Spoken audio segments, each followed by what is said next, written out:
السلام علیکم ورحمۃ اللہ وبرکاتہ۔ پاکستان سے سوال آیا، نام ہے نازیہ۔ ان کا سوال ہے کہ ایک ان کے پاس گھر ہے جو خالی ہے، وہ بیچ کر اپنے ماں باپ کو حج کروا سکتے ہیں۔ اعوذ باللہ من الشیطان الرجیم، بسم اللہ الرحمن الرحیم، رب اشرح لی صدری ویسر لی امری واحلل عقدۃ من لسانی یفقہوا قولی۔ نازیہ نے سوال کیا ہے، پاکستان سے یہ پوچھ رہے ہیں کہ اگر پاکستان میں ان کا گھر ہے جو خالی ہے، جہاں پر کوئی رہ نہیں رہا ہے، اور اس کو بیچ کے کیا وہ ماں باپ کو حج کروا سکتے ہیں؟ ایکچولی یہ زیادہ بہتر ہے کہ اگر گھر میں کوئی نہیں رہ رہا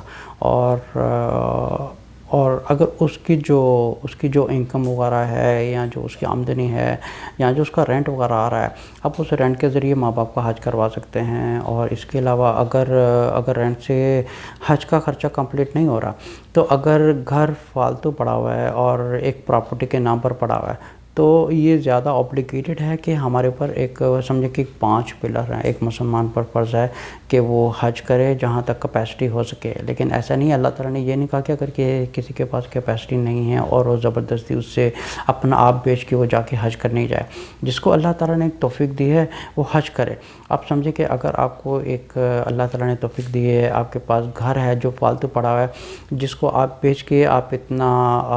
فائنینشیل اکٹھا کر سکتے ہیں تاکہ ماں باپ حج کر سکتے ہیں، تو ضرور آپ حج کروائیں۔ یہ زیادہ اوبلیگیٹڈ ہے، کیونکہ زندگی میں ایک دفعہ حج کرنا ہر مسلمان پر فرض ہے۔ اگر اللہ تعالیٰ نے اس کو ایک فائنینشلی توفیق دی ہے تو اس پر پہلی اوبلیگیشن یہی ہے کہ وہ اپنے 5 پلرز کو کمپلیٹ کرے، اور اس پر حج فرض ہے۔ اور اگر گھر میں گھر بیچنے کی وجہ سے اگر کسی کی زندگی پر، یہ چیز پلیز سمجھنے کی کوشش کریں، اگر کچھ بیچ کر کسی کی زندگی پر ایفیکٹ نہیں پڑ رہا، تب اس چیز کو بیچیں، چاہے وہ گھر ہو، پراپرٹی ہو، سونا ہو، جولری ہو، گولڈ ہو۔ اگر کسی کی زندگی پر ایفیکٹ نہیں پڑ رہا تو وہ پہلے حج کروائیں۔ اچھا، بہت سے لوگ یہ بھی سوال کرتے ہیں کہ اگر سمجھیں کہ کوئی پڑوس میں کسی کی شادی ہونے والی ہے، وہ زیادہ ضروری ہے یا حج کرنا زیادہ ضروری ہے؟ تو جہاں تک یہ چیز دیکھی جائے تو میرے خیال میں ہو سکتا ہے کہ دوسرے علماء کا ڈیفرنٹ اوپینین ہو، لیکن اگر دیکھا جائے تو یہ حج سے بھی بڑا ثواب ہے، کیونکہ آپ نے اگر کسی کی بیٹی ہے، اس کی شادی نہیں ہو رہی، اور لیکن آپ کا جو حج، یہ چیز سمجھیں، جو حج ہے وہ ہماری ذات کے لیے ہے، جو ایک اللہ تعالیٰ نے اس کا ریوارڈ رکھا ہے۔ لیکن اگر یہ چیز کو ہم استعمال کر کے اپنے آپ کو سیکریفائز کر کے کسی کی مدد کر رہے ہیں، آپ سمجھیں کہ اس میں اللہ تعالیٰ زیادہ راضی ہوتے ہیں کہ ہم جو ہمارے پڑوس میں، اگر ہم نے اپنی زندگی میں ایک دفعہ حج کر لیا اور اس کے بعد اگر آپ حج کرنا چاہ رہے ہیں، لیکن اگر